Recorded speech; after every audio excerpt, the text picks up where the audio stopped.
How long is too long to stay at a company?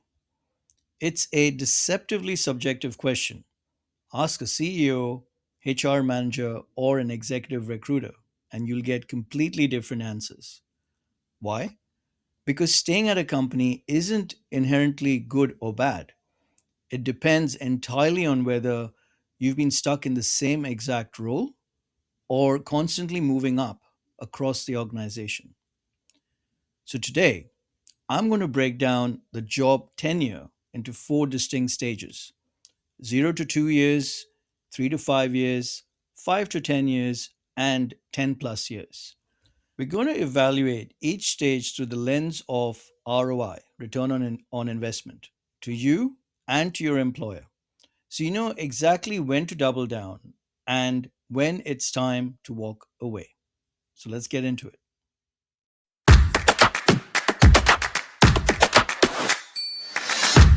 Okay, let's start with the first couple of years. In the first couple of years, your primary job is simple: learn the landscape. If you work for a mid to large size organization, it takes about 2 full years to understand its people, processes, and underlying systems. From your employer's perspective, 2 years in a mid level role is a threshold required to demonstrate your mastery, project delivery, and tangible ROI for hiring you. Now, unless you are on a fixed term contract, the visual of leaving multiple jobs within a couple of years can quickly depict you as a job hopper, at least on paper. However, if you realize early on that a role or a company culture isn't a long term fit for you, departing right around the 2 year mark is actually ideal.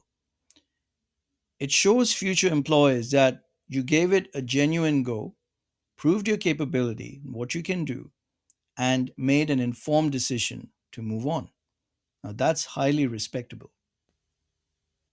Next, we move into the next stage, which is about the 3 to 5 year mark. Now, this is what I call the sweet spot. During this window, the return on investment is mutually beneficial both for you and for your employer. It represents the strongest link between high performance and career acceleration.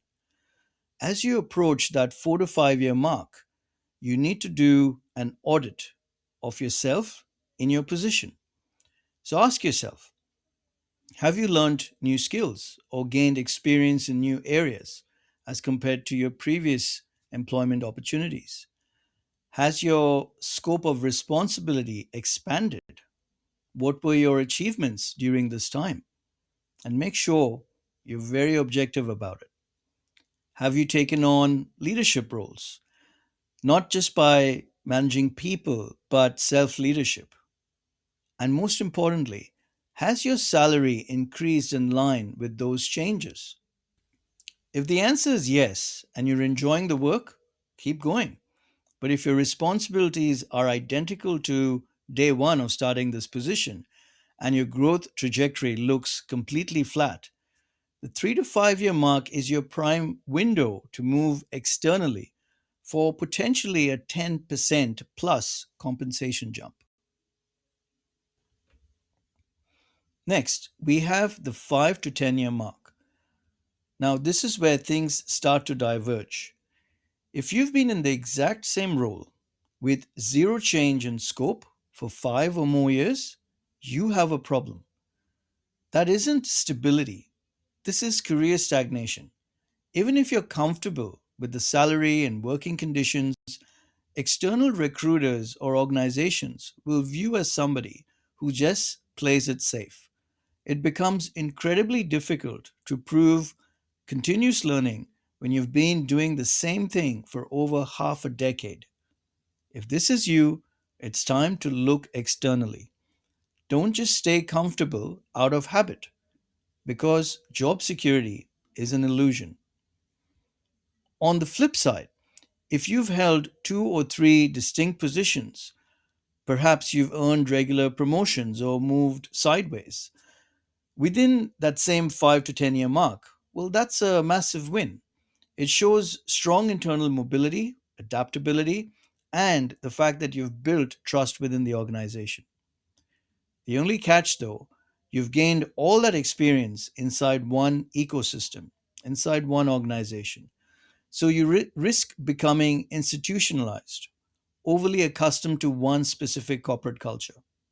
Just make sure the company you're at holds a high reputation in the open market so that those skills that you have can transfer seamlessly.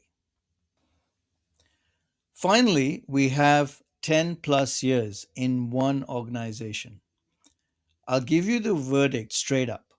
For general market flexibility, 10 plus years in one place is usually too long. Transitioning to a brand new company after a decade can cause severe culture shock.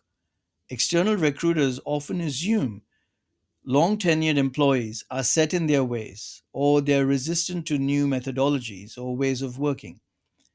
The main exceptions here are if you have reached an executive C-suite leadership role, or if you've worked in a massive multinational organization where you've been on the constant move. You've probably moved countries or different places.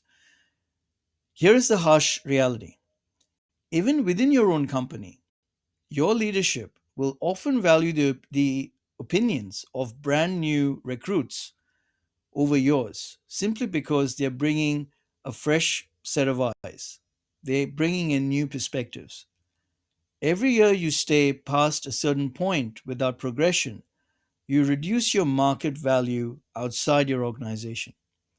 If a sudden restructuring or redundancy hits after the 10-year mark, you're left facing a career crisis you could have avoided many, many years ago.